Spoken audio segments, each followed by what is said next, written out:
وبركاته. وعليكم السلام. إن الحمد لله نحمده ونستعينه ونستغفره ونعوذ بالله من شرور أنفسنا ومن سيئات أعمالنا. من يهده الله فلا مضل له ومن يضلل فلا هادي له. أشهد أن لا إله إلا الله وأشهد أن محمدا عبده ورسوله لا نبي بعده. اللهم صل على سيدنا محمد وعلى آل سيدنا محمد كما صليت على سيدنا إبراهيم وعلى آل سيدنا إبراهيم في العالمين إنك حميد مجيد. الحمد لله ألف بيننا وألف بين قلوبنا فأصبحنا وأمسينا بنعمة الإيمان وبنعمة إخوانا. ثانيا صلاة وتسليما على نبينا محمد صلى الله عليه وسلم الذي هو أسوتنا وقدوتنا إلى يوم الآخر. Alhamdulillah, beberapa yang dirahmati Allah Subhanahu wa taala, jamaah salat maghrib dan isya, salat al-jihad. Maka Allah Subhanahu wa taala memberikan taufik, hidayah, keberkahan kepada kita semua dan mengharap kepada Allah Subhanahu wa taala semoga apa yang kita usahakan baik itu dari ibadah kita dan begitu juga dalam mendekatkan diri kepada Allah Subhanahu wa taala yang berkaitan tentang muamalah kita sesama manusia dan terpilihnya kepada Allah Subhanahu wa taala diberikan kemudahan oleh Allah Subhanahu wa taala dan dikabulkan atas setiap hajat doa kita dan harapan-harapan kita dan tentunya setiap daripada amal perbuatan kita ya bermuara kepada apa yang diperintahkan oleh Allah Subhanahu wa taala dan yang dicontohkan oleh baginda Rasulullah sallallahu alaihi wasallam. Jemaah dirahmati Allah Subhanahu wa taala, tentunya dari setiap ibadah kembali mengingatkan yang kita lakukan semasa hidup kita. Harapan kita dia akan dikabulkan dan harapan kita menjadi penguat dan nantinya pembela kita di hadapan Allah Subhanahu wa taala. Maka ibadah-ibadah ini tentunya akan senantiasa mengiringi umat manusia, umat Nabi Muhammad sallallahu alaihi wasallam. Sebagaimana nanti hadis yang pernah kita sampaikan di pertemuan yang sebelumnya bahwa ternyata ya kata Rasulullah sallallahu alaihi wasallam ketika itu berkumpul dengan para sahabat ya lalu para sahabat yang menjamu Rasulullah sallallahu alaihi wasallam ya, lalu mendekati Rasulullah sallallahu alaihi wasallam. Rasulullah mengatakan, seandainya alangkah bahagianya aku bisa berkumpul dengan sahabat-sahabatku ya dan begitu juga dengan saudara-saudaraku. Maka salah seorang sahabat bertanya, ya Rasulullah, bukankah kami adalah sahabat-sahabat kalian yang masih hidup? Kenapa engkau akan ingin bertemu lagi atau berkumpul dengan para sahabat kalian? Oh iya, kata Rasul, kalian adalah sahabat-sahabatku dan saudaraku yang bertemu denganku semasaku. Namun setelah aku nanti wafat atau meninggalkan dunia ini, itu adalah saudara seiman daripada saudara-saudara kalian atau saudara-saudaraku kata Rasulullah SAW ya, yang mana mereka tidak berjumpa denganku atau sesama denganku. Lalu sahabat bertanya kembali, bagaimana cara kita mengenali mereka? Maka Rasul mengatakan, kita akan bisa mengenali mereka, yakni saudara seiman kita ya, tatkala bagaimana nanti di pada mahsyar kata Allah Subhanahu wa taala, kata Rasulullah SAW ya, tatkala seseorang atau diibaratkan beliau menyampaikan seseorang itu memelihara semua kuda yang berwarna hitam yang jumlahnya ribuan ya, ratusan ribu.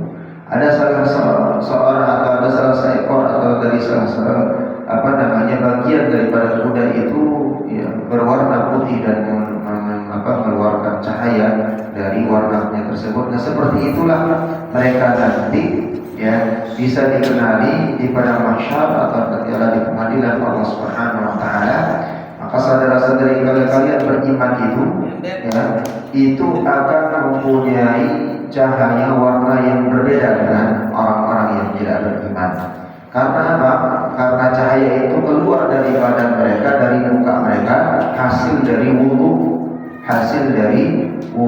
setiap indah salat, setiap akan mengerjakan salat, maka akan terpancar cahaya itu dan bisa mengenali daripada orang-orang yang beriman atau sebagian daripada golongan-golongan kepada Rasulullah SAW. Maka ibadah ini menjadi barometer seseorang, ya, bisa dikatakan dia beriman kepada Allah Subhanahu wa taala, atau naudzubillah dia berkufur atau mengingkari daripada apa yang diperintahkan oleh Allah Subhanahu wa taala dan dicontohkan oleh baginda Rasulullah sallallahu alaihi wasallam. Setiap ibadah yang mempunyai dalil, mempunyai dasar dari Al-Qur'an dan sunnah Rasulullah sallallahu alaihi wasallam, baik itu perbuatan, perkataan dan ketetapan baginda Rasulullah sallallahu, maka itu adalah syariat. Maka kalau tidak ada dalilnya, maka itu mungkin bagian daripada budaya, mungkin bagian daripada kebiasaan yang terus-menerus yang bisa menjadi bagian daripada kebenaran. Sama dengan pertanyaan terakhir kemarin tentang tahlilan dan yasinan, ternyata ada dalilnya. Sedangkan tahlilannya itu, atau bacaannya itu memang ada dalilnya, ada di dalam Al-Quran, ada di dalam hadis Rasulullah SAW. Dan begitu juga dengan pendapat para ulama, tata caranya membaca Quran, yang zikir dan seterusnya itu adalah bagian daripada ibadah, ya, bagian daripada ibadah. Akan tetapi, ya, yang menjadikan budaya itu adalah tatkala ada makamnya, ya, atau mohon maaf memberatkan daripada sahibul mayyit yang ditinggalkan, ya, yang harus mengeluarkan uang dan seterusnya, memaksakan diri. Kalau orang yang mampu, bagus, bagian daripada salat, ya. Tapi sunnahnya itu adalah apa? Orang-orang yang bertaksiat itu membawakan makanan, membawakan uang untuk meringankan beban dan menghibur daripada sahibul mayit, dan itu adalah akhlak Islam. Baru-baru ini kalau Bapak perhatikan, ada salah seorang dosen, bahkan gelarnya profesor, itu tidak menyebutkan namanya. Ya, kita pernah membacakan dalam majelis ini, karena ini hadis tentang kebersihan untuk awal-awal, ya, tentang bagus salat. Kata Rasulullah SAW, "Laula an asyqa ala ummati," maka seandainya tidak memberatkan bagi umatku, ya, hendaklah mereka akan diwajibkan untuk bersiwak. Artinya bergosok gigi supaya bersih, ya, atau terhindar dari, mohon maaf, bau dari mulutnya. Dan ada hadis Rasulullah SAW mengatakan bahwa orang yang memakan bawang-bawangan, ya, seperti bawang merah, bawang putih dengan bakar-bakaran, maka malaikat tidak akan mendekatinya. Bahkan Rasul mengatakan, janganlah atau jangan sekali-kali mendekati masjidku. Artinya jangan mengerjakan salat dalam kondisi mempunyai bau yang tidak sedap. Nah, ini yang dikomentari oleh seorang profesor atau seorang dosen itu, yang mengatakan bagaimana ceritanya orang Islam, malaikat saja tidak mau masuk ke dalam masjidnya, atau malaikat saja takut sama bawang merah, bawang putih. Jadi mencerna hadis ini hanya sekedar dari fisiknya saja. Tapi bagaimana pendapat para ulama? Ternyata maksudnya Rasulullah SAW, ya, la taqrabanna masjidah, jangan sekali-kali kalian mendekati masjidku tatkala kalian baru memakan bawang merah, bawang putih dan bakar-bakaran. Artinya apa? Islam itu mengajarkan kebersihan. Islam itu mengajarkan kebersihan, ya. Jangankan seseorang atau makhluk Allah Subhanahu wa taala yang tidak mempunyai akal itu diganggu, ya, dan bahkan, ya, makhluk Allah Subhanahu wa taala yang mungkin tidak memiliki, ya, akal itu diganggu dan tidak dibolehkan tatkala kita menyembelih harus ditajamkan sekaligus langsung memutuskan dua saluran pernapasan dengan makannya dengan segera dan seterusnya supaya tidak menyiksa dan yang lainnya. Maka maksudnya di sini jangan sampai mengganggu saudara kalian sebelah itu dengan bau mulut yang mengeluarkan minuman, yang mengakibatkan terganggunya saudara kalian dalam beribadah. Lalu berikutnya ada kebersihan yang diajarkan di dalam Islam. Sunnahnya apa? Ya, jangankan bau mulut. Di dalam Islam itu keringat saja bau di dalam keluar dari badan kita. Begitu juga dengan baju yang tidak memiliki bau yang kurang bagus, ya, atau tidak segar atau tidak harum dan dipermasalahkan. Bukan permasalahannya tidak boleh, tapi khawatir mengganggu, maka Islam itu dianjurkan menjadi orang yang bersih, yang harum dan seterusnya. Maka di sini bagian daripada dia ibadah. Maka jemaah Allah Subhanahu wa taala di dalam pembahasan kita di malam hari ini menampilkan tentang bagaimana salat atau cara para musafir itu salat. Apa syaratnya? Apa yang dimaksud dengan musafir? Berapa jaraknya? Dan bagaimana ketentuan-ketentuan oleh para ulama pendapat daripada imam mazhab. Nah, ini yang perlu kita perhatikan. Nah, ternyata dalilnya orang boleh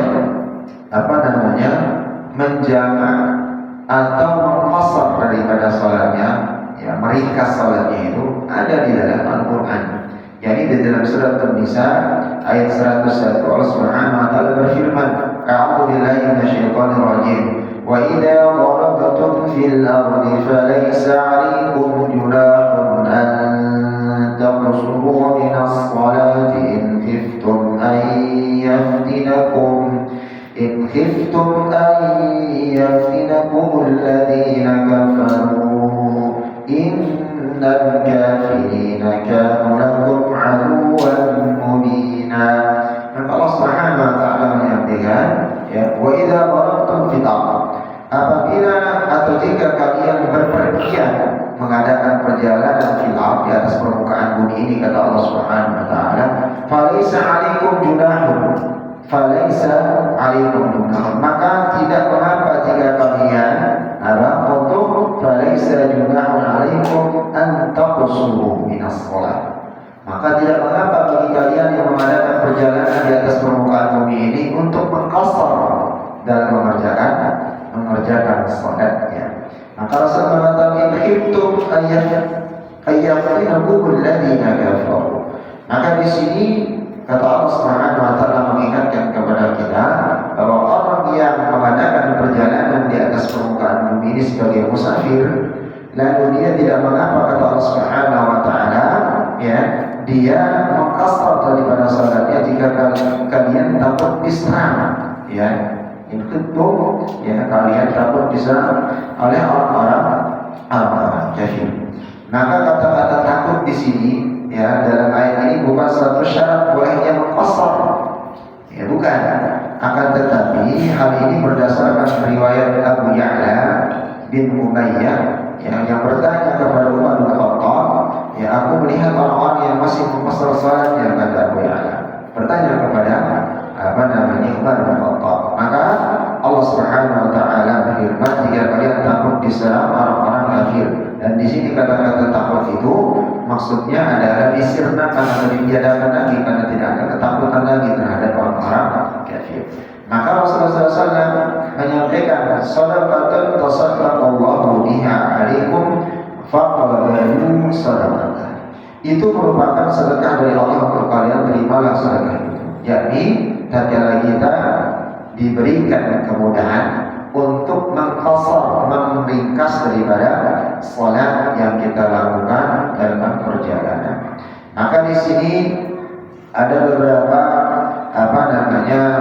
pendapat para ulama, ya, bahwa di antaranya hadis dari pendapat yang pertama tentang pendapat Ibnu Qayyim al-Jauzi, ya, tentang bagaimana mengqasar salat ini. Dia mengatakan, ketika mulai bepergian atau kita mengadakan perjalanan musafir, ya, Rasulullah SAW mengqasar salatnya yang 4 rakaat itu menjadi 2 rakaat, ya, hingga beliau kembali ke Madinah.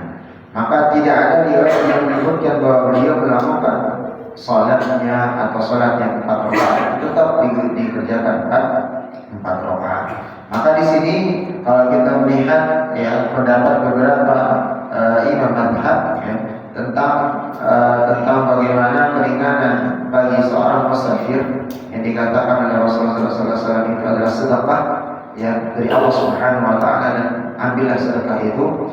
Maka mengqasar salat yang menjadikan salat yang tadinya 4 rakaat menjadi 2 rakaat, satu-satunya hal yang boleh, ya, mengqasar salat itu hanyalah pada orang-orang yang safar.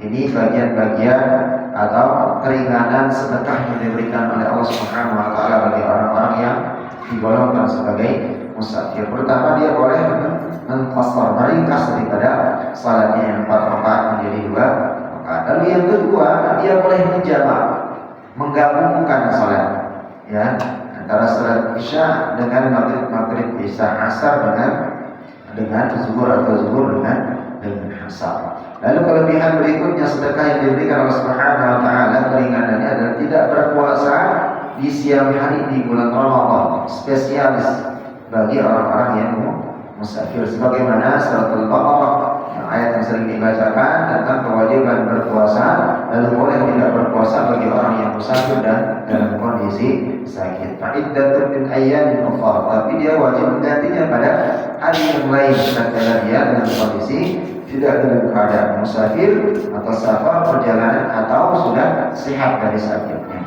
Lalu yang keempat, mengerjakan salat sunnah di atas kendaraan dan menghadap ke arah kendaraan yang dituju. Begitu juga tatkala dia misalnya akan salat, ya, di atas pesawat, kereta, kapal laut, atau yang memang di atas bis yang tidak berhenti dan akan khawatir waktunya akan habis, boleh dia mengambil tayamum dan sholat menghadap kendaraan yang sesuai dengan menghadap kendaraan melajunya ke depan. Lalu berikutnya adalah mengusap sepatu, yang disebut dengan apa? Mengusap sepatu khauf, ya. Dan nanti saya loncat, sebenarnya babnya itu babul khauf di sini tentang sebelum spesial untuk sholat orang-orang perjalanan, karena khauf ini kan asal katanya khofa ya khauf, jadi khofa ya khauf, ya ini sholat orang takut atau khawatir dalam peperangan, dalam berkecamuk permasalahan dan yang lainnya.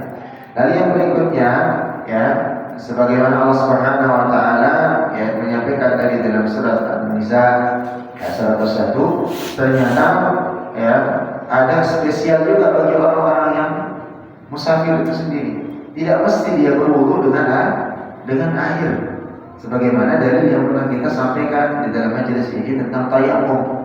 Kewajiban bertayamum tatkala tidak menemukan air, dan begitu juga dibolehkan yang bertayamum bagi orang-orang yang mengadakan perjalanan atau musafir.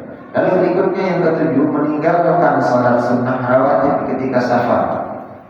Khusus salat rawatib boleh dia tinggalkan tatkala mengadakan safar, sebagaimana pendapat Ibnu Qayyim rahimahullah mengatakan Allah Subhanahu wa taala memberikan keringanan bagi musafir dengan menjadikan salat yang 4 rakaat menjadi 2 rakaat. Ya. Seandainya salat sunnah rawatib sebelum dan sesudah salat fardu disyariatkan ketika safar, tentu mengerjakan salat yang mana fardu dengan sempurna yaitu 4 rakaat itu ya lebih utama ya dikerjakan. Seandainya salat rawatib sunnah ba'diyah qabliyah itu ya ditetapkan sebagai harus dikerjakan di safar, maka tentunya salat yang 4 rakaat itu lebih diutamakan, enggak boleh diqasar, enggak boleh dijamak, enggak boleh diqasar atau dikurangi. Akan tetapi dalam hadis yang sahih dikatakan ya begitu juga dalam surat An-Nisa tadi boleh mengqasar. Dalil dari Allah dipertegas oleh Rasulullah sallallahu alaihi wasallam. Maka di sini jemaah dari Allah Subhanahu wa taala ya perlu kita kembali mereview ya ingatan kita bahwa tentang bagaimana ya tentang mengqasar salat, menjamak salat ini adalah bagian daripada ibadah, bagian daripada perintah ya. Dan bahkan ya beberapa pendapat dari para ulama yang menerangkan bahwa ya mengqasar daripada salat ini ada yang hukumnya wajib, tidak boleh ditinggalkan ya. Maka harus dikerjakan. Ada yang mengatakan mubah, ada yang mengatakan pernah. Maka di sini yang perlu kita perhatikan bagaimana syarat-syarat ya dibolehkannya mengqasar dengan menjamak itu sendiri ya, sehingga nanti bisa ya kita mengambil pendapat yang paling masyhur ya, yang pendapat yang mana bisa kita jadikan sebagai ya patokan menjadi sandaran. Maka di sini jemaah Allah Subhanahu wa taala para ulama sepakat dalam hal ini yakni mengqasar salat itu ya berbeda pendapat pun ada tentang hukum mengqasar itu sendiri. Hukum mengqasar itu sendiri ada perbedaan pendapat para ulama. Ada juga yang sepakat tentang para ulama ada perbedaannya di antara ulama tentang hukum mengqashar salat. Amal ya begitu juga dengan Ali bin Mas'ud, Ibnu Abbas, Abdullah bin Umar radhiyallahu anhu dan Jabir menetapkan bahwa hukumnya adalah wajib hukumnya. Jika ada kekeh mengadakan perjalanan tetap ingin salatnya disempurnakan pada rakaat, maka sesuai dengan pendapatnya para sahabat yang dekat dengan Rasul, karena ini yang selalu berjalan dengan Rasulullah ketika mengadakan perjalanan. Amr, Ali, ya, Ibnu Mas'ud, Ibnu Abbas, Abdullah bin Umar, begitu juga dengan Jabir radhiyallahu anhu yang menerangkan bahwa hukumnya wajib mengqashar salat tatkala mengadakan safar. Ini pendapat juga yang dipegang oleh Imam Abu Hanifah, ya, atau mazhab Hanafiyah. Lalu para ulama Malikiyah mengatakan berbeda pendapat bahwa qashar itu sunnah muakkad di dalam mazhab Maliki. Ya, kesunahannya ini kata beliau di dalam mazhab Maliki, ya, itu mengqashar itu sama halnya ya atau dibandingkan dengan muakkadnya dengan salat berjamaah. Jadi sebanding dia dengan sunnah muakkadnya dengan salat berjamaah. Jadi tidak menemukan seseorang imam ya atau bahkan di dalam mazhab Maliki ya, kalau dia tidak menemukan seseorang imam yang sama-sama akan mengqashar salat, maka wajib hukumnya dia salat sendiri. Maksudnya begini, tatkala dia menemukan di sana ada jamaah, ya, sedangkan dia berjamaah di sana dan sholat zuhur, dia akan mengqashar salatnya, menjamaah dan mengqashar karena dia musafir. Maka wajib hukumnya dia tidak mengikuti, ya, jamaah itu. Kalau dia tidak menemukan imam yang sama, tapi tatkala dia berdua, otomatis dia berjamaah dengan mengqashar. Maka di sini di mazhab Maliki wajib hukumnya dia sholat sendiri, dan seandainya tidak ada imam yang berbarengan dengan dia antara dia imam dan dia sebagai makmum untuk melaksanakan sholat qashar. Maka dan makruh bagi yang untuk berimam kepada orang yang bermukim. Itu di mazhab Maliki. Makruh hukumnya dia ikut sholat, misalnya bapak berjalan sampai jauh nih, kejar ketemu dengan masjid, ya. Ternyata bapak ingin menjamaah dan mengqashar, baik mutakdim atau mutakhir, bisa ketemunya asar, berarti ditakhir. Ya, karena nanggung nih, ingin sudah setengah perjalanan, ketemulah dengan masjid orang yang mungkin di satu kampung yang kita nggak kenal atau biasa kenal juga mungkin karena sudah setahun sekali pulang, ngejar ketemu asar, di sana iqamah, ada jamaah salat 4 rakaat, maka hukumnya dia makruh di sana ikut salat berjamaah. Maka dia bareng salatnya dengan orang yang dia sesama musafir, membentuk jamaah yang baru dengan mengqashar salatnya. Itu di mazhab Maliki, gitu ya. Itu di mazhab Maliki. Maka para ulama Hanbaliyah dan Syafi'iyah ya berpendapat mengqashar hukumnya mubah, boleh, ya. Tetapi lebih utama dibandingkan tidak mengqashar. Nah ini lebih aman nih. Hukumnya dia mubah, tapi lebih utama, ya. Dia mengerjakan atau mengqashar salatnya. Maka tatkala ini diambil keputusan di mazhab Syafi'i, ada yang mengatakan sebagian mereka tatkala kita menemukan ada jamaah di satu kampung itu, kebetulan kita ketemu berjamaah di sana, kita niat mengqashar, maka ketemunya misalnya sholat asar sebagai contoh, ikut dia berjamaah di sana, mengikuti imam 4 rakaat kalau masbuk dia masbuk. Nah nanti lalu dia mundur selesai itu berniat untuk sholat dan takhir menjamak dengan sholat zuhurnya dan diqashar. Boleh sebetulnya boleh. Nah ini pertengahan. Tapi kalau mengambil mazhabnya Maliki hukumnya makruh. Gitu ya. Kalau tadi Hanafiyah memang dia wajib harus diqashar. Enggak boleh sama sekali yang dikerjakan 4 rakaat. Sebagaimana pendapatnya para sahabat yang senantiasa berdampingan dengan baginda Rasulullah SAW. Kira-kira sampai sini bisa dipahami Pak ya? Ya. Jadi supaya kita bisa mengambil nih, ternyata di Hanbaliyah dengan Syafi'iyah itu lebih masuk kita diubah boleh, tapi beliau lebih menyarankan utama dibandingkan dia tidak diqashar. Maka lebih bagus dia ringkas Karena kembali dari hadis Rasul mengatakan, shadaqatun tasaddaqallahu biha 'alaikum faqulu shadaqatah. Itu merupakan sedekah dari Allah tentang mengqasar salat itu, ya, atau meringkas salat yang 4 rakaat jadi 2 itu untuk kalian, kata Rasul. Terimalah sedekah itu, ya, dari Allah Subhanahu wa taala. Ini hadis yang diriwayatkan oleh Imam Bukhari dan Imam Muslim. Maka kemarin kita sudah membahas baru sampai, ya, kita keluar dari rumah, ya, bagaimana hukumnya dan seterusnya. Dengan Syafi'i kita keluar saja dari rumah itu sudah boleh menjamak, mengqasar. Tapi bagaimana dengan pendapat Hanafiyah, Malikiyah dengan Hanbaliyah? Nah, ini ada beberapa pendapat. Dan bagaimana dengan jarak? Ya, maka tatkala kita mengadakan perjalanan, ya, lalu ada tatkala kita bertanya nih, atau orang yang mungkin sangat rapi, dia berhati-hati dalam melaksanakan menjamak dan mengqasar. Dia mengatakan orang yang mengadakan musafir itu yang boleh menjamak mengqasar salatnya itu tatkala dia dalam kondisi dia musafir untuk menuntut ilmu, untuk beribadah dan yang lainnya. Bagaimana kalau dia mau jalan-jalan, ya, ambil gathering misalnya gitu, ya, bukan dalam rangka beribadah, atau dalam kondisi dia berbisnis, sama halnya maaf juga masinis kereta api dari Jakarta sampai dengan Surabaya, adalah, ya, selalu tiap hari dia jalan. Begitu juga dengan siapa? Pilot yang memang pilotnya luar negeri, ya, pilot luar negeri yang memang tugasnya misalnya dari penerbangan sini sampai ke Amerika, penerbangan sini sampai ke Jeddah dan seterusnya. Bagaimana kondisinya? Nah, disinilah pentingnya kita kembali, ya, merujuk kepada apa yang disampaikan oleh Rasulullah sesuai dengan pandangan para ulama. Ya. Ternyata hal yang ini yang dikatakan oleh Rasulullah SAW karena hukumnya adalah kembali dalilnya di surat An-Nisa ayat 101, maka itu hukumnya tetap konteksnya Rasulullah SAW, ya, tentang jumhur ulama mengatakan wajib, ya, harus diqasar keringanan. Maka Rasul mengatakan bagian daripada sedekah.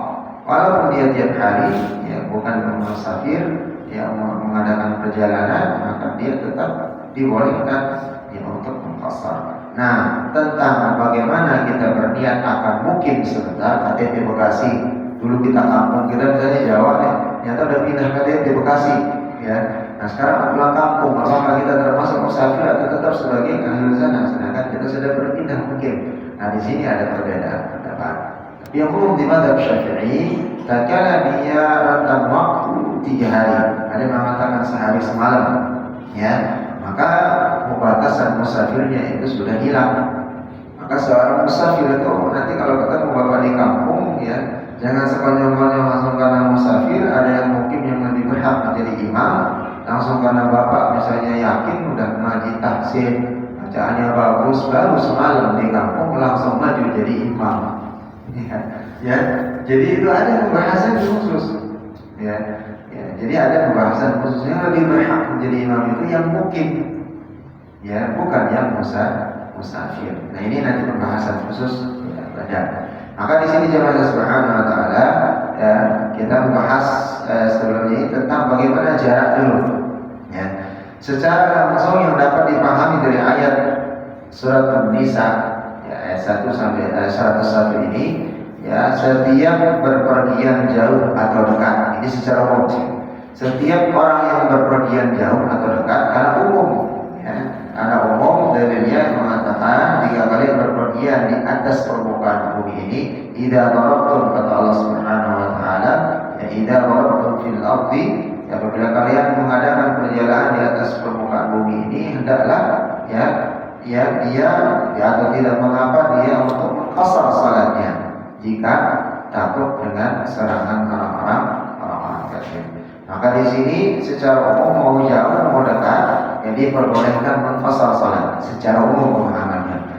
Selain itu boleh menjamak salat dan boleh tidak berpuasa di bulan Ramadan, sebagaimana tadi kita ini kan boleh dia bertayamum, yang menjamak mengqasar tidak puasa, yang bertayamum, begitu juga dengan musaf khauf, ya, selama 3 hari tidak cukup dengan ini memesan tidak membuka sepatunya, tatkala kondisi dia akan mengerjakan salat. Maka di sini juga ya, tidak ada satu pun dalil hadis yang menyebutkan batasan berpergian ini.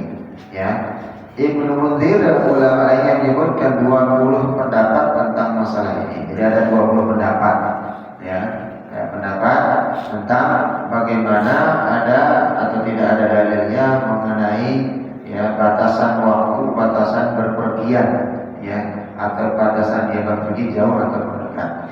Imam Ahmad, Imam Muslim, ya Abu Dawud dan Baihaqi meriwayatkan dari Yahya bin Yazid. Beliau mengatakan, para ulama hadis ini, aku bertanya kepada Anas bin Malik, dan kalau Rasulullah SAW bersama dia mengenai asal salat. Maka Anas menjawab, Rasulullah SAW mengerjakan salat 2 rakaat kalau sudah berjalan sejauh 3 mil atau ya farsah, sebutnya farsah 3 mil atau farsah. Al-Hafidz Ibnu Hajar ya Al-Asqalani mengatakan dalam kitab Fathul Bari, beliau menyampaikan inilah hadis yang paling sahih, yang mengatakan tadi Ibnu Mas'ud ditanya ya tentang bagaimana Rasulullah SAW berapa jarak beliau perjalanan sehingga beliau qasar salatnya, ternyata 3 mil jauhnya, atau dikatakan di sini ya farsah. Maka ini pendapat yang paling sahih kata Ibnu Hajar, paling jelas menerangkan jarak perjalanan sehingga salat itu boleh difasar. Ya. Lalu berikutnya ya kalau mengenai masalah mil ini atau satu fasal, ya ini dapat dijawab dengan penjelasan hadis. Ada hadis Rasulullah SAW yang diriwayatkan Abu Sa'id Al-Khudri tentang bagaimana seseorang itu boleh mengqasar daripada salat. Apabila Rasulullah SAW berpergian sejauh 1 fasal, ya beliau mengqasar salat beliau. Ini diperjelaskan tadi. Maka 1 fasal ini berapa ukurannya? Menjadi Bapak Allah Subhanahu wa taala. Itu 1 fasal, ya. Itu fasal itu sama dengan 5.541 meter. 5.541 meter. Atau bisa dikonversikan bahwa 1 mil itu 1.748 meter.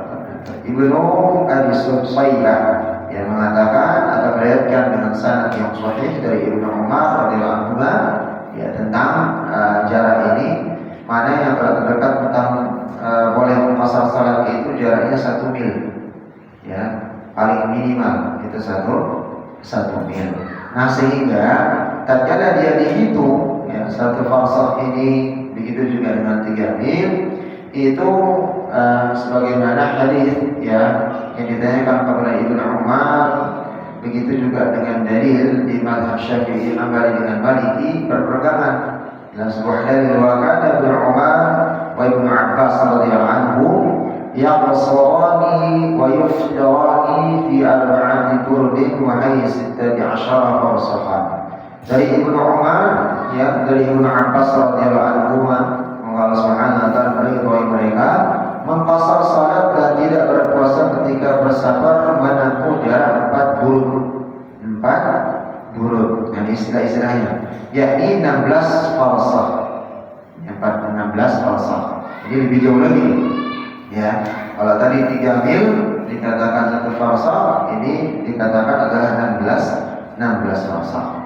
Maka di sini dalil yang berbeda tadi yang disebutkan safar itu jika telah melakukan perjalanan selama 3 hari 3 malam. Ini pendapat berikutnya nih, ya. Jadi jarak disebutkan safar itu telah mencapai 48 mil atau 85 km. Itu yang pertama tadi. Ya, jadi 48 mil atau 85 kilometer. Ya, karena di konversi kita tadi 1 farsakh itu 5.000 ya 541 meter, 1 mil itu 1.748 meter. Ya, jadi sama dengan masih menjadi 85 kilometer. Lalu yang kedua disebutkan safar itu boleh dikerjakan kalau mengadakan perjalanan selama 3 hari 3 malam sebagaimana hadis yang disampaikan atau pendapat Imam Hanafiyah. Kalau tadi yang mengatakan 80 km ya atau dikatakan 16 farsakh itu atau 40 itu ya, itu adalah pendapatnya dari termasuk Imam Asy-Syafi'i ya, pendapat Syafi'i, Hambali dengan Malikiyah. Hanafiyah mengatakan la tusafir al-mar'atu thalathata ayyamin illa ma'a mahram. Jangan seseorang itu bermusafir atau mengadakan perjalanan selama 3 hari kecuali bersama mahramnya. Maka ini dia mengambil kesimpulan mazhab Hanafi Imam Abu Hanifah, maka jarak yang harus dikatakan musafir itu selama perjalanan 3 hari 3 malam. Ya, 3 hari 3 malam. Sedangkan Hambaliyah, Malikiyah dengan Syafi'iyah itu mengatakan ya 40 atau 16 farsakh atau dikonversi dihitung menjadi minimal atau sudah mencapai 85 kilometer atau tadi 48 mil. Ya. Sedangkan Imam Hanafi atau Hanafiyah mengatakan 3 hari 3 malam perjalanan. Begitu juga dengan dalil dari hadis Imam Ali radhiyallahu anhu, ja'ala Rasulullah sallallahu alaihi wasallam 3 ayyamin wa layalihunna lil musafiri wa yawman wa lailatun lil muqim. Rasulullah SAW ya bersabda atau Rasulullah SAW menjadikan kebiasaan beliau 3 hari 3 malam sebagai jangka waktu memusab khauf bagi musafir. Ya, lalu sedangkan sehari semalam untuk mukim. Ya. Jadi batasannya 3 hari 3 malam untuk memusab khauf bagi musafir dan ya sehari semalam untuk dia mukim. Lalu bagian yang ketiga, tidak ada batasan untuk jarak safar. Nah ini kalau pertama tadi di jarak 48 mil, 85, Imam Syafi'i, Hambali dengan Maliki, Abu Hanifah, Imam Hanafi, mazhab Hanafiyah mengatakan itu harus 3 hari 3 malam. Lalu pendapat yang ketiga, tidak ada batasan untuk jarak, mau dekat mau dia jauh ya. Selama sudah disebutkan dia safar, niatnya untuk mengadakan perjalanan, maka sudah boleh mengqasar salatnya. Ya, jadi tidak ditentukan ini jarak. Ini pendapat Syekhul Islam Ibnu Taimiyah dengan Ibnu Qayyim dan mazhab Zahidi. Nah, ada hadisnya, ada dalilnya yang menyebutkan bahwa baginda Rasulullah SAW yang pernah menempuh jarak kurang dari yang tadi disebutkan, berarti kurang 2 hari 3 hari 3 malam, kurang dari 48 mil atau 85 km, kurang ya. Maka di sini hadisnya yang disebutkan oleh diriwayatkan dari Yahya bin Zaid al-Hunayy. An Yahya bin Zaid al-Hunayy qala sa'altu an-nas, aku bertanya kepada Anas bin Malik anna qasar salati, tentang bagaimana tentang qasar salatnya bagi Rasulullah SAW. Faqala kana Rasulullah SAW, ya Anas bin Malik menjawab, Rasulullah SAW itu biasa idza kharaja ya masirata 3 amayali atau 3 farasih syu'bat syak wa salat rak'atain. Maka Anas mengatakan Rasulullah SAW itu pernah menempuh jarak 3 mil atau 3 faras. Berarti 3 mil 3 faras. Kalau tadi dikatakan 48 mil ya atau 16 faras. Ya syukur karena itu akan penyebutan hal ini bila beliau melaksanakan salat 2 rakaat. Ya Ibnu Hajar Al-Asqalani. Nah ini Ibnu Hajar ulama yang biasa diambil hadis-hadisnya karena beliau ulama hadis yang masyhur. Bahwa ashab mengatakan bahwa ashab hadis warada fi bayani dzalika wa sahih. Maka itu hadis yang paling sahih pada beliau. Masalahkan hadis ini yang menerangkan masalah jarak safar untuk bisa mengqasar salat, itulah hadis yang paling tegas. Jadi di sini pendapat Imam Ibnu Qayyim dengan Ibnu Taimiyah dengan mazhab Zahiri tidak ada batasan jaraknya. Yang penting dia sudah akan melakukan safar, berniat untuk melakukan perjalanan, maka boleh sudah mulai mengqasar atau meringkas salatnya. Nah, jumhur ulama, sebagian besar ulama, mayoritas ulama ya yang menyelisih pendapat di atas, mereka menyanggah bahwa jarak yang dimaksud dalam hadis ini adalah sebagaimana jarak saat baginda Nabi Muhammad SAW ya mulai mengqasar mulai meringkas salat, bukan jarak tujuan yang ingin dicapai. Sekali lagi, jumhur ulama ini supaya kita mudah-mudahan hati-hati dalam mengambil istinbatnya, dan mudah-mudahan Bapak masih segar ya dengan maksud ini. Mayoritas para ulama menyampaikan yang menyelisihi ya pendapat di atas. Jadi pendapat yang pertama antara 3 hari 3 malam 48 mil atau 85 km dengan pendapatnya Imam Ibnu Qayyim, begitu juga di Ibnu Taimiyah dengan mazhab Zahiri ya, tidak ada jarak antara dia jauh dan seterusnya, tapi tetap konteksnya 3 mil ya, minimal 3 mil ya. Ini beliau mengatakan di dalam jumhur ulama pendapat sebagian besar para ulama mayoritas ya yang mengatakan bahwa ternyata ya yang dipermasalahkan di sini adalah mereka menyangka bahwa jarak yang dimaksud dalam hadis itu adalah jarak saat Nabi Muhammad SAW yang mulai mengqasar ya, bukan jarak tujuan yang dicapai. Dalil yang menunjukkan ya, ada dalilnya ya. Pendapat ketiga ini adalah hadis dari Anas bin Malik radhiyallahu anhu. Beliau menyampaikan Anas bin Malik radhiyallahu anhu qala shalla Nabi sallallahu alaihi wasallam bil Madinati arba'an wa bil Khulaifati raka'ataini. Anas bin Malik ya menyampaikan ya bahwa Rasulullah SAW berkata bahwa beliau Rasulullah SAW pernah salat di Madinah ya 4 rakaat, dan Zulhulaifah itu saat itu ya disebutkan dengan Bir Ali ya, tidak ada jaraknya dari ini ya, salat beliau sebanyak 2 rakaat. Tatkala di Madinah 4 rakaat, tatkala di Zulhulaifah di Bir Ali beliau salat 2 rakaat di qasar. Maka jarak antara Madinah dengan Bir Ali hanya sekitar 3 mil. Hanya sekitar 3 mil. Ibnu Qayyim mengatakan begitu juga Ibnu Taimiyah ya, Nabi SAW sendiri tidak memberikan batasan untuk jarak safar, tidak juga memberikan batasan waktu ataupun tempat. Berbagai pendapat yang diutarakan dalam masalah ini saling kontradiksi.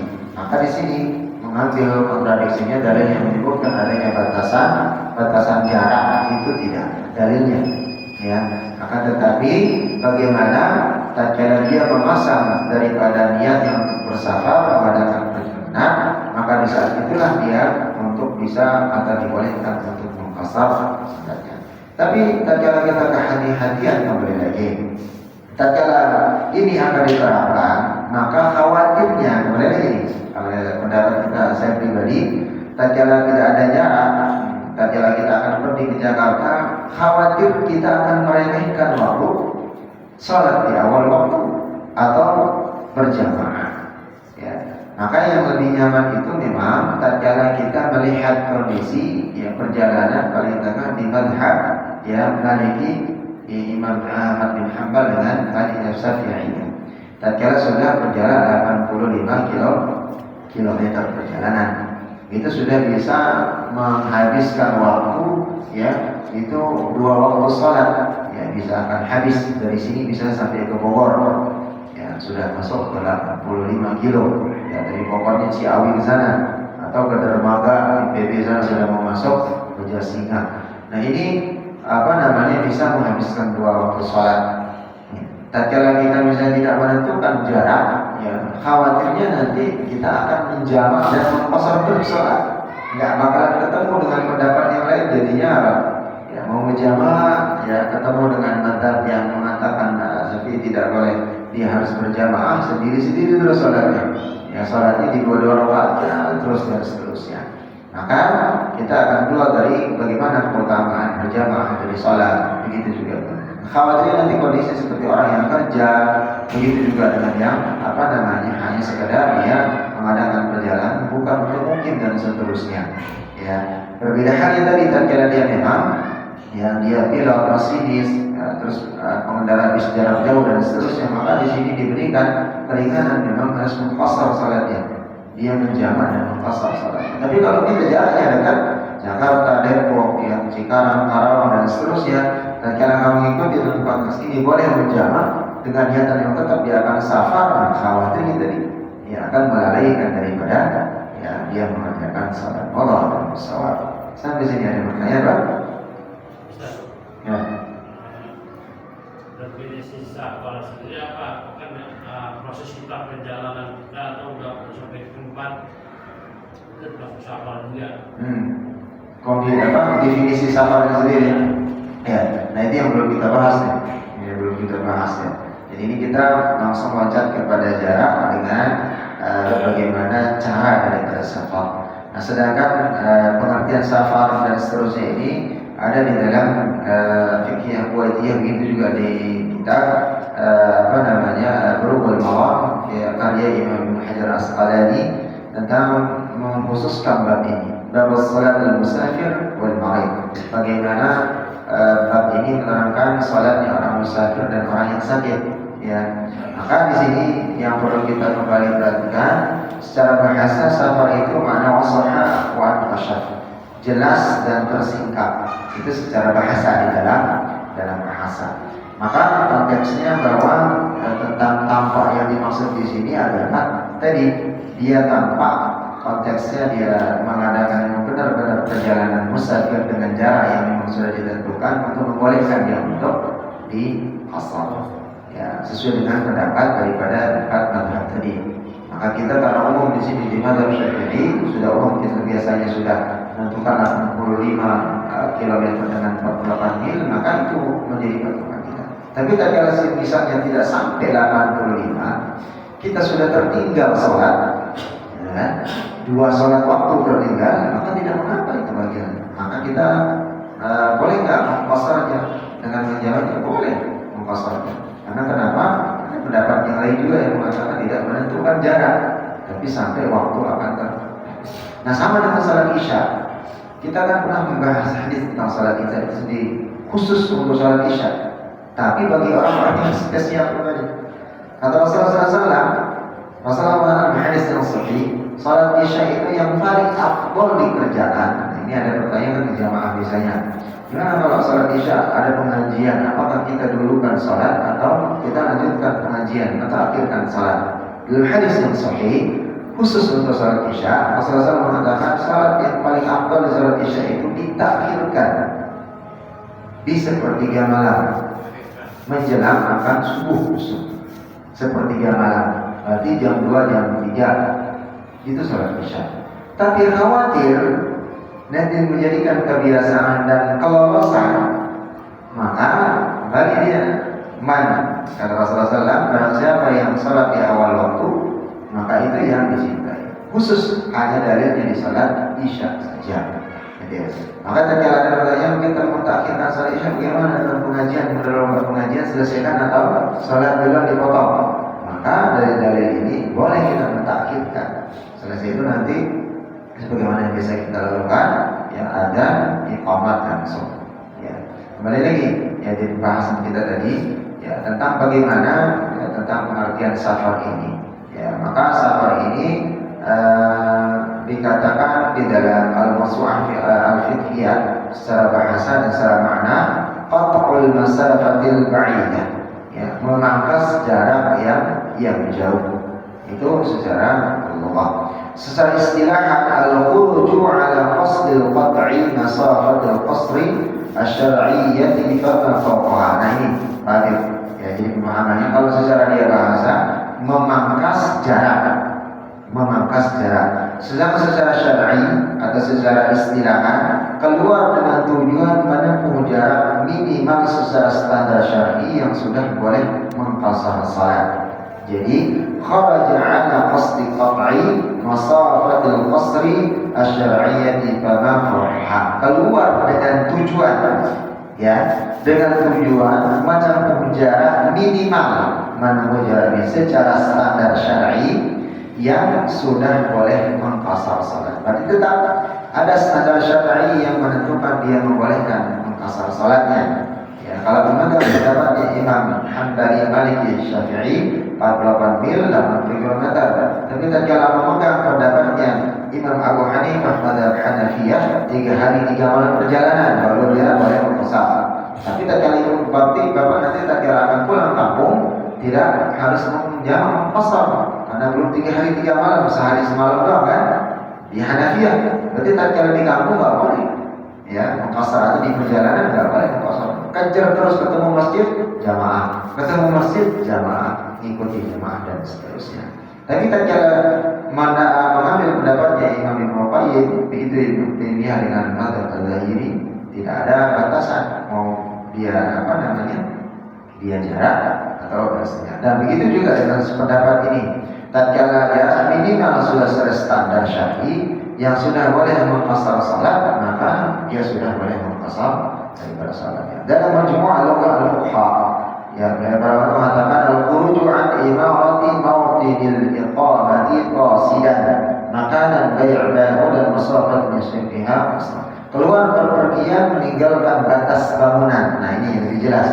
Terakhir dari negeri mukimnya dengan maksud menuju tempat yang jarak antara negeri mukim tadi dengan tempat tujuan membolehkan orang berpergian tersebut untuk mengqasar salatnya. Jadi keluar dari kampungnya itu kita mesti Gajah keluar sudah masuk Tambun itu sudah dia dengan tujuan akan dia tujuan akan musafir ke Jawa itu sudah boleh dia mengqasar salat karena sudah keluar dari kecamatannya, keluar dari kampung halamannya. Atau Ceketing Kudik atau Ceketing Jara di sini keluar sudah masuk ke Mistika kampungnya Jati Mulia itu kan beda kampung lain. Maka di sini pendapat ini sudah bisa dikatakan dia boleh mengqasar. Tapi dengan tujuan apa? Dia akan musafir dengan minimal jarak yang sudah ditentukan secara syar'i. Gitu ya. Bisa kira-kira dipahami saya? Kalau udah kita sampai di tempat, kita tuju. Dan kita mungkin beberapa hari misalnya gimana? Nah makanya nanti itu ada batasan para ulama. Apakah dia akan berniat akan mukim? Apakah hanya sekedar sehari semalam saja? Atau di hari itu saja? Gitu ya. Tidak ada kata tujuannya yang berbeda lagi. Jadi itu kita simpan insyaallah nanti di pada Isya kalau ada kesempatan atau di pertemuan setelahnya ini panjang pembahasannya lagi ya dia masih panjang ada beberapa konteksnya dan ini perlu ya, jadi nanti jangan sepanjang-panjang kami gathering saya enak perut kita langsung perjalanan kosong aja gitu kan pada masih kesempatan untuk bisa kita sholat gitu mampir di masjid. Maka tadi dibicarakan nanti yang kan biasanya paling gathering kan survei dulu kan. Macet sekian, ketemunya sekian, ini beberapa ini tidak ada. Ketemu nanti masih di sini kita istirahat, sekalian makan siang dan salat zuhur. Ya, sampai sana, nggak sampai asar misalnya. Ya, ketemu ada jaraknya dekat. Bagaimana katanya seperti itu? Ya, itu yang memang harus diistimbat, insyaallah. Baik, semoga Allah Subhanahu wa taala memberikan pemahaman kepada kita dan memberikan kemudahan dan tentunya sama-sama kita berharap kepada Allah Subhanahu wa taala ibadah yang kita lakukan menjadi ibadah yang senantiasa diterima Allah Subhanahu wa taala.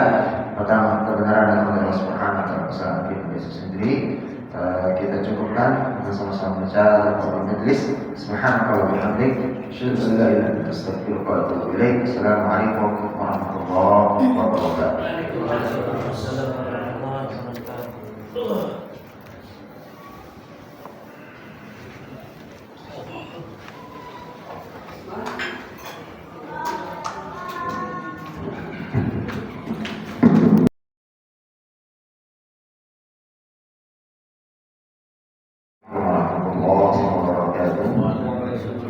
Kita lanjutkan kajian kita di malam hari ini di pembahasan tentang musafir.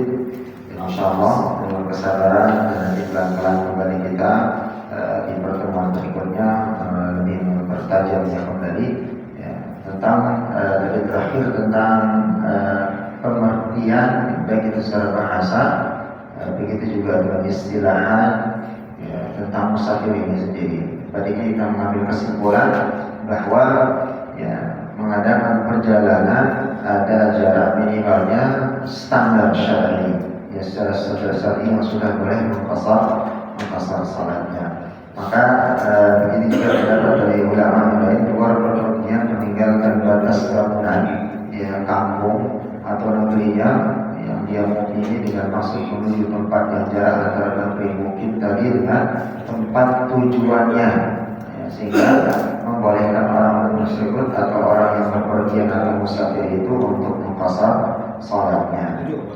Maka safar yang menyebabkan hukum berubah. Nah, ini pertanyaan tadi tentang bagaimana kalau waktunya dia 3 hari, 2 hari, mukim atau tidak, ya. Maka di sini tidak semua safar, ya, atau mengadakan perjalanan hukumnya bolehnya atau boleh tidaknya dia berpuasa. Kalau tadi kan ada kelebihan yang kita sebutkan.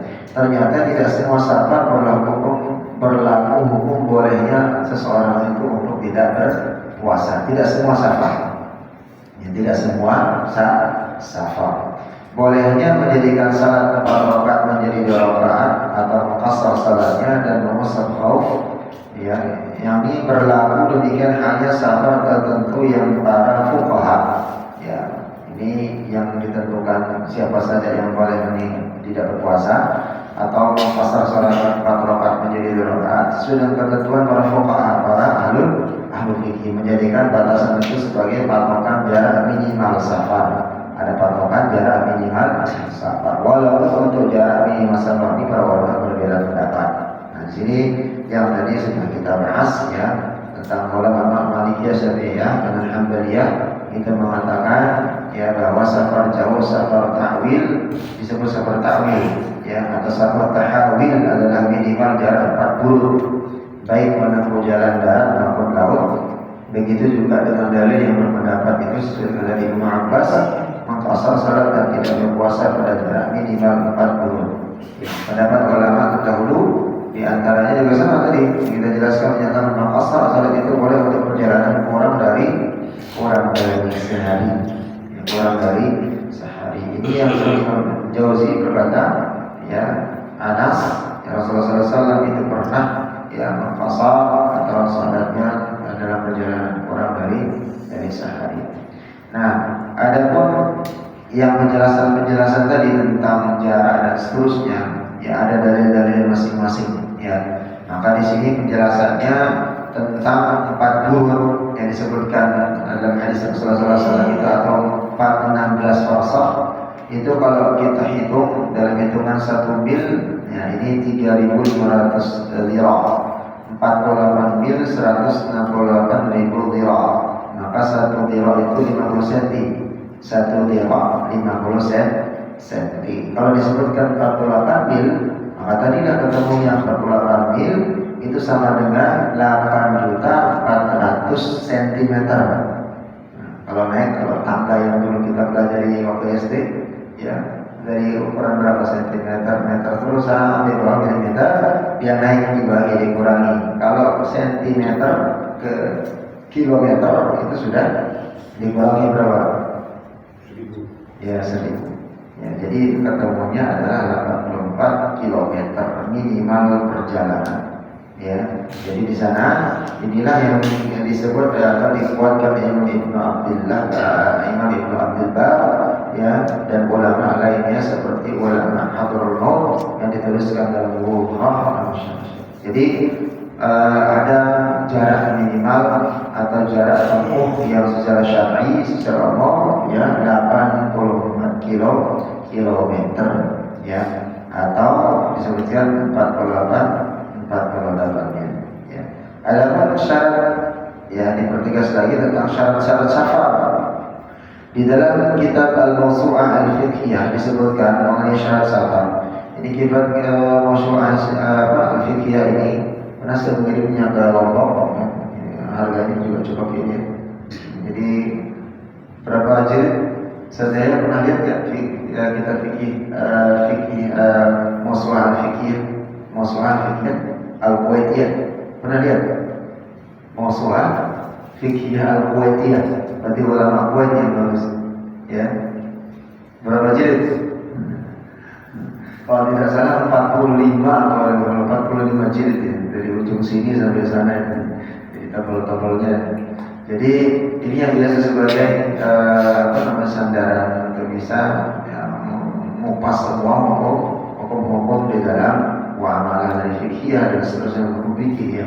Maka di dalam al-Mawsu' al-Fiqh al-Kuwaitiyah disebutkan ya bahwa syarat safar yang menjadikan hukum itu berubah, bolehnya memfassal salat, bolehnya tidak puasa, atau bolehnya memuasat khauf yang tadinya dia harus puasa, harus sholatnya bermanfaat tidak dipuasa dan seterusnya. Yang pertama namun jarak minimal secara syar'i menurut jumhur ulama, menempuh jarak minimal sebab tadi yang disebutkan yang ditanyakan menurut jumhur ulama Syafi'iyah, Malikiyah, Hanbaliyah, dan adalah 4 grup tadi yang dijelaskan ya. Lalu masuk menuju tempat tertentu dengan jarak memulai safar, tujuannya ada ya ke tempat tertentu, telah meninggalkan tempat mukimnya atau rumah terakhir di kota atau batas kotanya. Jadi meninggalkan tempat mukimnya ya di batas mana rumah terakhir atau kota atau batas kotanya. Berarti di sini kalau kita lihat di batas kota, kita tinggal di Mustika Jaya, keluar dari Bekasi masuk ke Cikarang sudah keluar batas yang kota Bekasi masuk ke kabupaten. Nah, sudah mulai itu boleh mengkosor.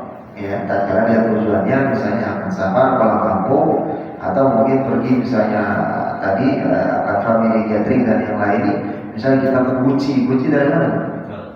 Tegal kan?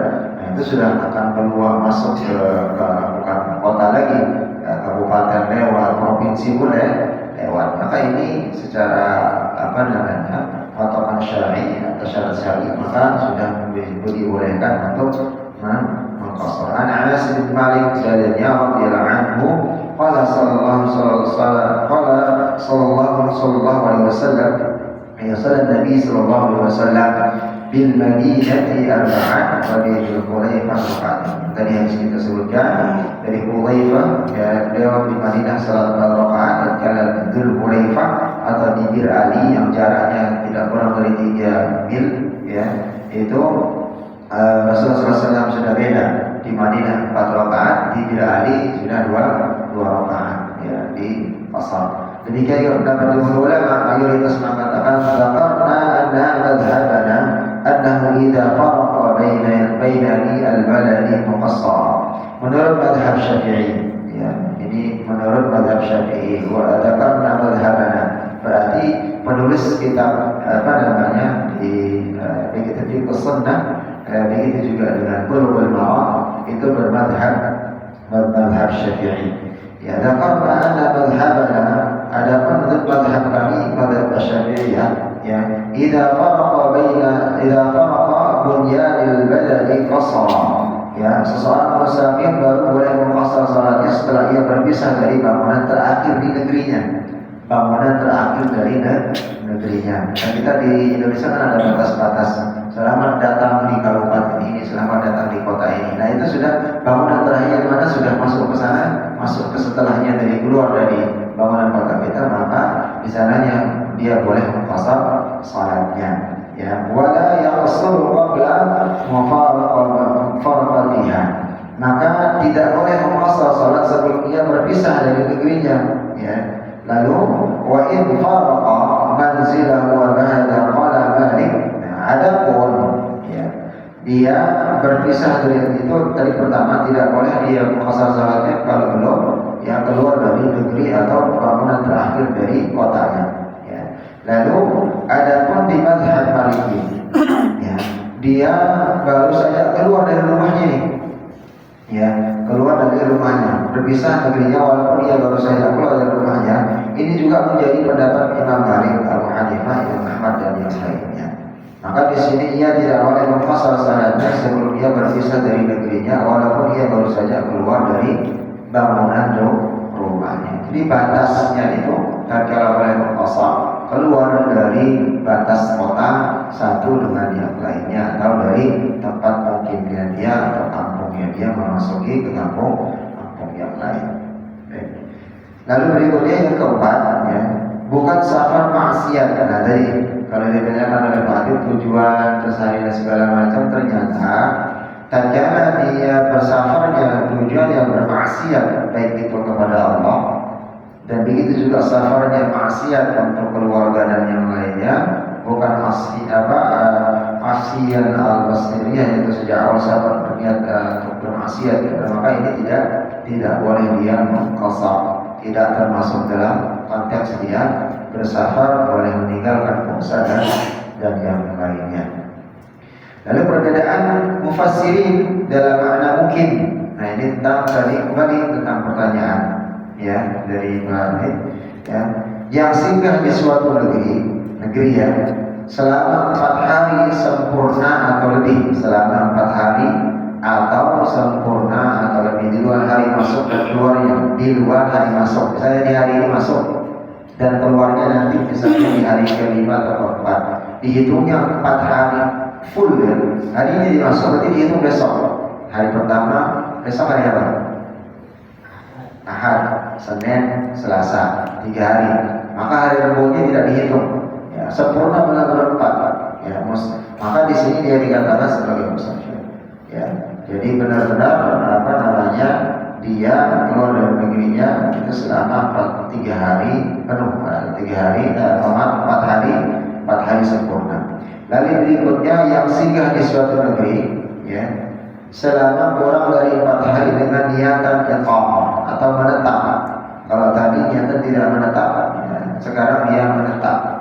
Ya, maka di sini bagian daripada dia disebut sebagai musafir yang mukim atau yang terpentingan. Maka ini bagian-bagian yang perlu kita perhatikan, dan tentunya keringanan-keringanan yang diberikan dalam musafir tadi ya, yang kita sebutkan 3 hari 3 malam, boleh mengusut kaum, boleh dia mengusut kaumnya, boleh dia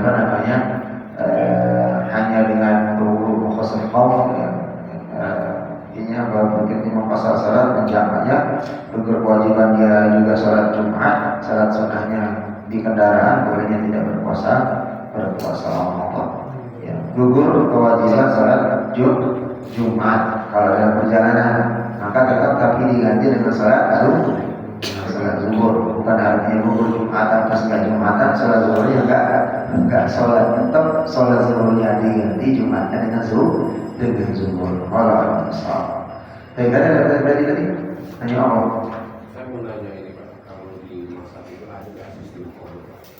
Kodok, sholat di kodok. Oh di kodok. Artinya gini, ada. Mau sholat subuh, itu sampai masjid sudah di koma. Kopiah subuh itu di Boleh di kodok kan? Pak Masa udah pernah kita bahas ini ya, tentang qobliyah subuh. Karena qobliyah subuh memang bagian dari hal yang sangat diajarkan bagi Rasulullah SAW. Ya, karena Rasulullah SAW itu tertidur ya kelewat subuh bersama dengan Bilal dan para sahabat.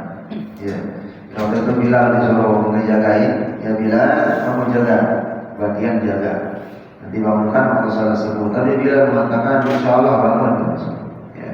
Jadi nggak usah dijaga, kita bangun, insya Allah nanti saya akan membangunkan. Tapi ternyata Bilal nyadar tidur. Sampai diterbitkan dalam hadis itu, ya Rasulullah SAW bangun itu sudah matahari sudah menyinari muka semua sampai setengah bagian dari badan. Berarti udah siang sekitar jam-jam setengah 9-an, gitu ya.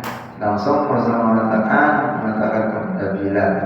Maka seketika itu Rasulullah SAW menyuruh dengan para sahabat berwudu. Ya, dengan boleh menolak salat dari qabliyah dulu, lalu melaksanakan salat subuh berjamaah. Sebagaimana dalil yang mengatakan kalau tertidur terlelap, ya bangunnya itu salat. Nah tentang qabliyah subuh itu boleh mengqadanya, boleh.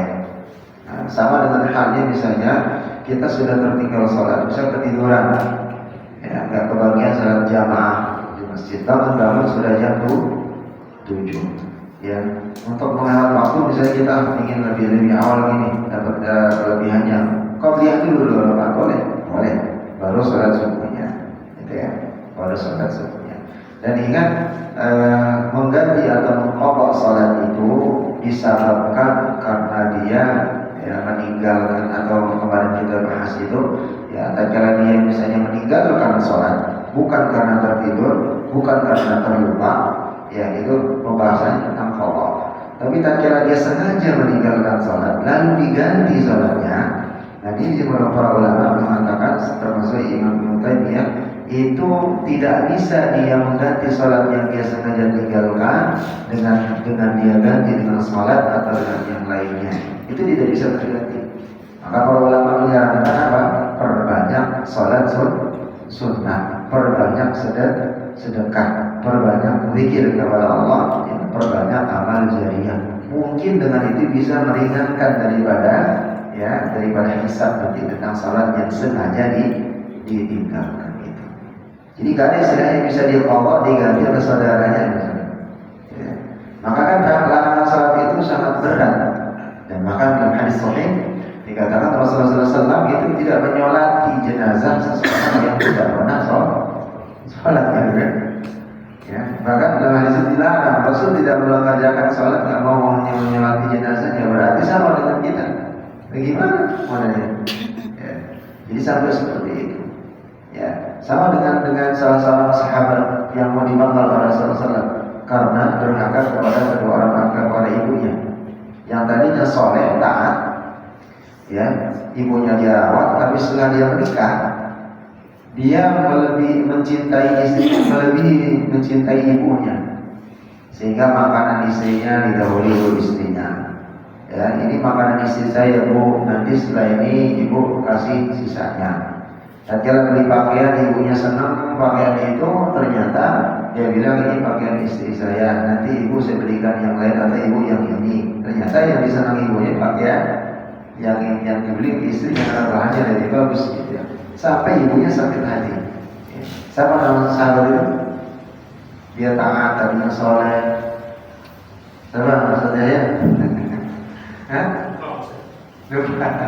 Hah? Anak-anak biasanya sangat hafal itu. Sampai jawab. Lupa lagi. Kirain Uwais. Ya, jadi kayak ingat di luar ini kan nama aslinya. Ya. Jadi tatkala itu dia sakaratul maut ini dipersulit oleh Allah Subhanahu wa taala. Susah sakaratul maut. Masyarakat heran. Tatkala itu di Madinah. Ini orang taat, ibadahnya luar biasa. Ibadahnya luar biasa. Ya. Tapi gara-gara hal sepele, makanan, pakaian yang tadinya ibunya juga akan meminjam uang, ternyata dia harus izin dulu sama istrinya kan. Tar dulu saya izin berutusan. Jadi satu ketika terakhir itu yang membuat ibunya itu luar biasa sakit hati. Ya. Jadi tatkala dia ibunya udah tidak ada punya makanan di dapur, ya dia mengirim utusan kepada tetangganya. Wahai fulan, sampaikan surat ini kepada anakku bahwa aku pada hari ini tidak ada yang bisa dimakan sampai beberapa hari ke depan. Pada persediaan makanan di dapur sudah habis. Sesampai utusan ini ke rumah anaknya ini, dia mengatakan, dia balas, sampaikan kepada ibuku, aku harus izin dulu sama istriku, apakah nanti boleh atau enggak. Nah, tatkala balik itu membuat ibunya kecewa. Nah, itulah sebabnya orang yang taat soleh, ibadahnya luar biasa, dipersulit sakaratul mautnya. Diutuslah Bilal, ya begitu juga dengan beberapa sahabat ke rumah ibunya. Ya, Rasulullah SAW melihatnya sakaratul mautnya susah, sampai melotot saja, sampai kejang-kejang, yang melotot aja matanya, tapi gak meninggal. Utusin sampai ke rumahnya, ada apa gerangannya ibu? Kok anakku sakaratul maut? Kamu saya nggak mau menjenguk. Dia sekarang sakaratul maut sekarang. Penyebabnya apa? Langsung diceritakan dulu sampai pinjam uang, tentang duitnya, tentang makanan, tentang pakaian. Itu yang menyebabkan dia kecewa.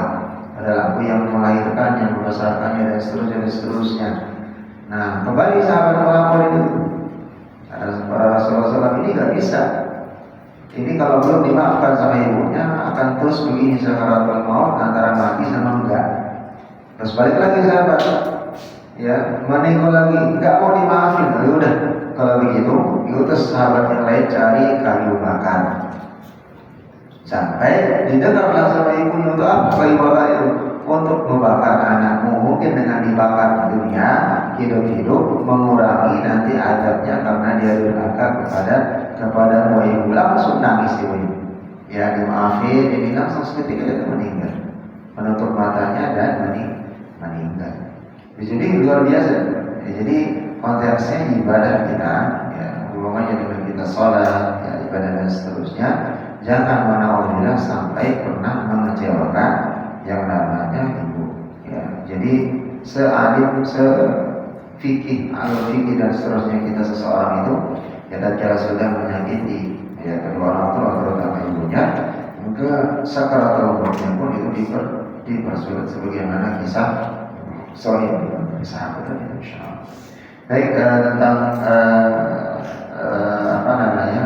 jamak dan mengqasar, insyaallah nanti di pertemuan berikutnya kita akan berdalam dengan dalil-dalil tentang mungkin dan seterusnya, pendapat para ulama seperti apa dan kita pakai. Secara umum sekarang di hari ini kita mengambil kesimpulan bahwa tatkala kita akan mengadakan safar, dan safar itu adalah tujuan pulang kampung mencari nafkah, begitu juga dengan satya bahasa juga tatkala memiliki tujuan ibadah untuk misalnya kita tadabbur alam, ya, itu bagian daripada safar, bukan untuk maksiat dan yang lain. Maka di sana ada syarat syar'iyyah tentang jarak.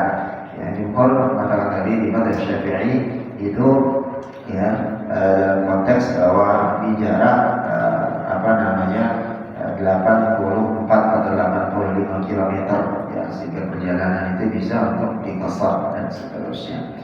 Baik, sampai sini ada lagi pertanyaan mungkin di luar pembahasan?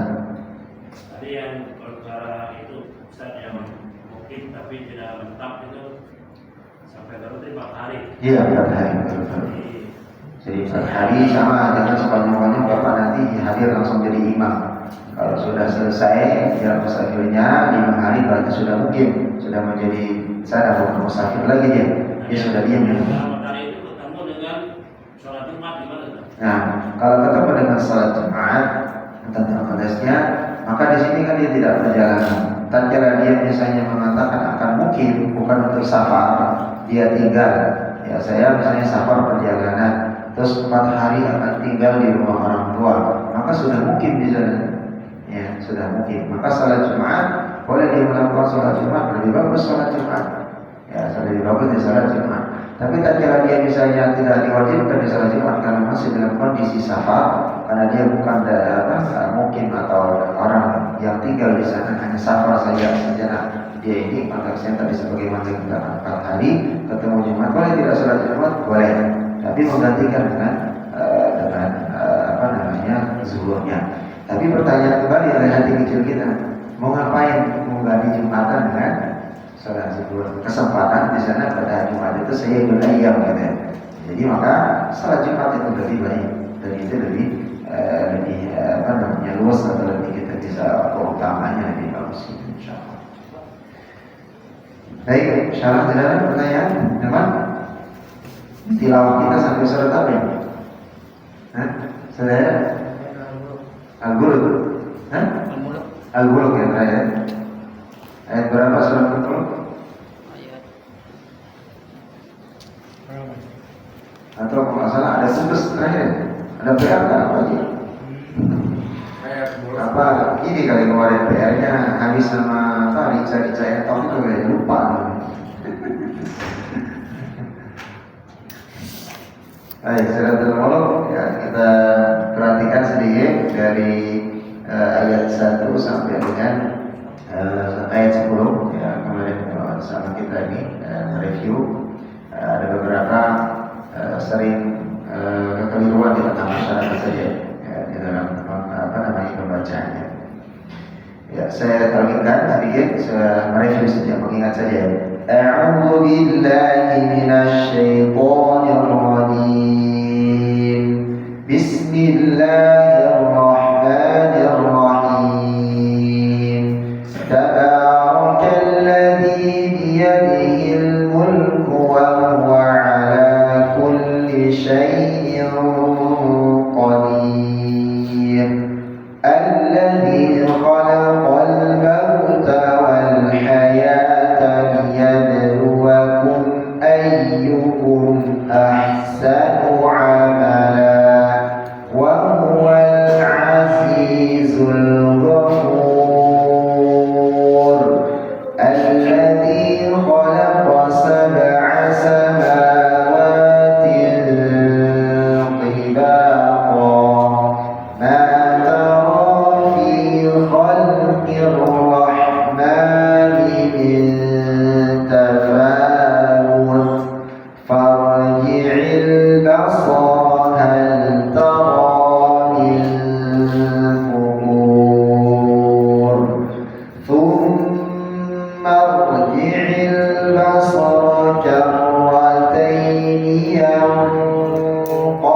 إليك البصر. Kalau nafasnya nggak nyampe, ya, mulainya dari ينقلب إليك البصر خاسئا وهو حسير. Nah, rawatnya di sini sering orang membaca basar khasyi'a, jadi syah. Padahal di sini dua-duanya pakai sin, ya, pakai sin. ينقلب إليك البصر خاسئا وهو حسير ولقد زينا السماء الدنيا بمصابيح وجعلناها رجوما Nah, di sini ada di syak dengan dal sama dengan Ar-Rahman Ar-Rahim Maliki Yaumiddin din. Nah, di sana tasydid di dal. Di sini juga ada dal tasydid. Wa laqad zayyana as-samaa'a ad-dunya bimasabiha wa ja'alnaha rujuman lisyayatin, bukan lisyayatin, ya, jadi jangan jadi tak, ya, lisyayatin. Wa a'tadna lahum 'adzabas sa'ir walilladzina kafaru bi rabbihim 'adzabu jahannam wa bi'sal masir. Sin bersad wa bi'sal masir. Idza ulqu fiha sami'u laha shahiqan wa hiya tafur takadu tamayyazu minal ghayr kullama ulqiya fiha fawjun sa'alahum khazanatuha. Kalau nggak sampai alasnya, ya, khazanatuha. Baru mulainya dari mana? Sa'alahum khazanatuha alam ya'tikum nadhir qalu bala qad ja'ana nadhirun fakadzabna wa qulna ma nazzala Allah wa qulna ma nazzala Allah min shay'in in antum illa fi dhalalin kabir wa qalu law kunna nasma'u aw na'qilu ma kunna fi ashabis sa'ir. Sad atau sin? Ashabis sa'ir. Ya, jadi itu tatkala membaca, ya, tetap diperhatikan tentang di mana dia harus waqaf boleh, makhraj, sifat, panjang. Nah, intinya kembali lagi kepada Allah Subhanahu wa taala yang ibu itu sabar dan menahan. Intinya seperti lama itu sabar menahan, sabar memanjangkan. Nahan panjang, ya, nahan panjang sama. Ya. Jangan terlalu terpokok, napasnya nggak nyampe. Ya, kalau napasnya nyampe ya sudah berhenti. Nah, nanti mulai lagi dari ayat sebelumnya. Baik, kita sama-sama ya, menuju insyaallah di depan dilanjutkan di 12 sampai dengan terakhirnya. Dari isti'adzah dan al-basmalah sama-sama. A'udzu billahi minasy syaithanir rajim.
Diulang sekali lagi.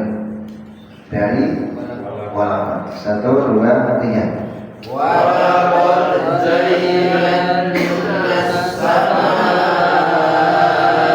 ad-dunya bimasabiha waja'alnaha rujuman lisyayatin. Baik. Nah, jadi di bimasabi biha. Hanya banyak atau pendek? Pendek ya. Jangan dipanjangkan bimasabiha waja'alna. Oke, sekali lagi walaqad zayyana as-samaa'a ad-dunya bimasabiha waja'alnaha rujuman lisyayatin wa a'tadna lahum 'adzabas sa'ir walilladzina kafaru bi rabbihim 'adzabu jahannam wa bi'sal masir idza ulqu fiha sami'u laha shahiqan wa hiya tafur takadu tamayyazu minal ghayz kullama ulqiya fiha fawjun sa'alahum khazanatuha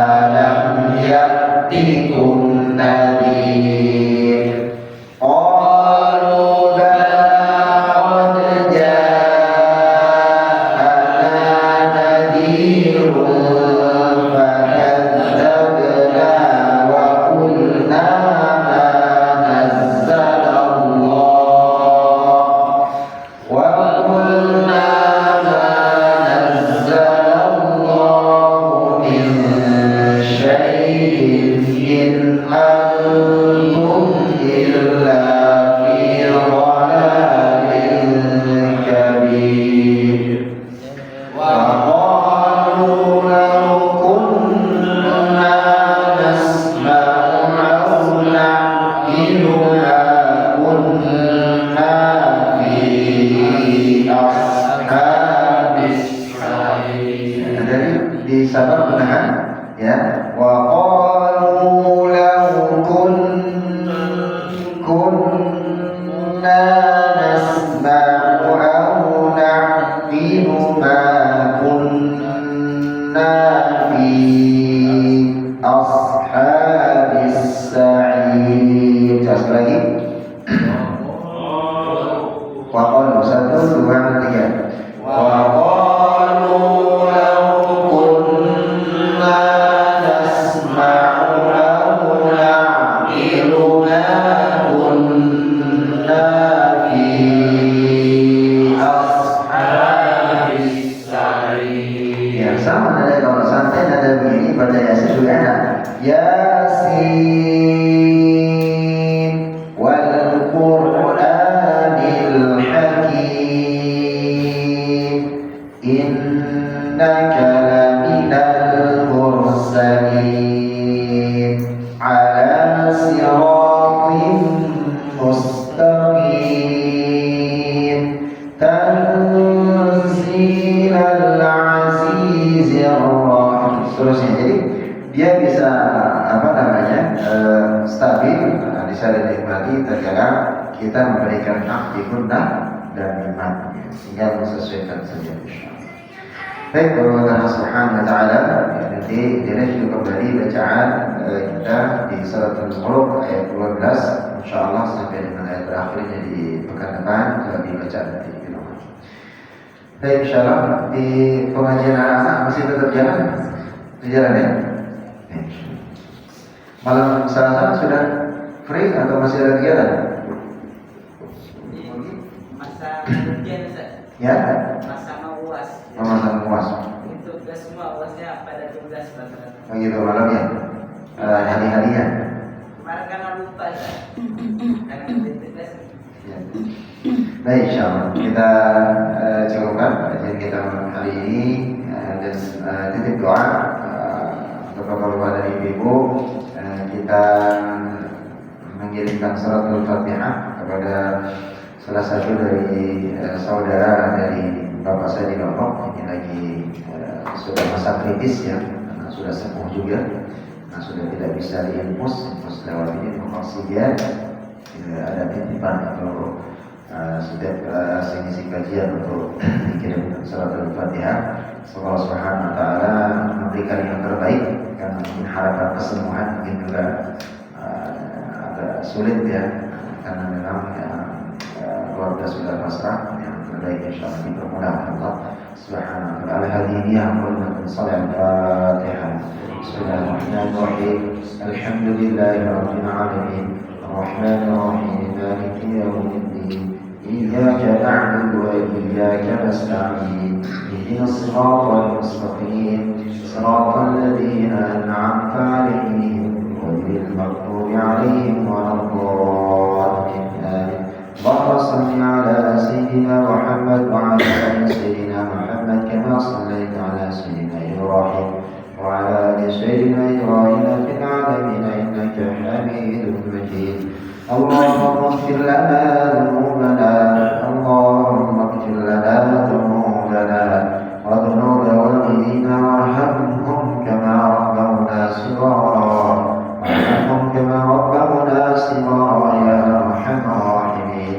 اللهم اغفر للمسلمين والمسلمات والمؤمنين والمؤمنات الأحياء منهم والأموات ويا قاضي الحاجة يا حي يا قيوم برحمتك نستغيث. اللهم رب الناس اذهب البأس اشفنا اشفنا اشفنا وأنت شافع لا شفاء إلا شفاء شفاء لا يغادر سقما. اللهم تقبل دعاءنا، اللهم تقبل بكل حاجاتنا، اللهم تقبل بكل أعمالنا يا أرحم الراحمين. اللهم تقبل تلاوتنا من تلاوة القرآن، اللهم تقبل صلاتنا وصيامنا وقيامنا وركوعنا وسجودنا وتضرعنا يا ذا الجلال والإكرام. اللهم اجعل جمعنا هذا الليل جمعا مرحوما وتفرقنا بعد تفرقا معصوما يا ذا الجلال والإكرام. يا مقلب القلوب ثبت قلوبنا على دينك وطاعتك يا أرحم الراحمين. ربنا آتنا في الدنيا حسنة وفي الآخرة حسنة وقنا عذاب النار والحمد لله رب العالمين. Kurang lebihnya mohon maaf apabila ada kesalahan dari luar. Kemudian Allah Subhanahu wa taala dan tutup mendapatkan majlis. Subhanallah wa bihamdihi asyhadu an la ilaha illa anta astaghfiruka wa atubu ilaik. Assalamualaikum warahmatullahi wabarakatuh.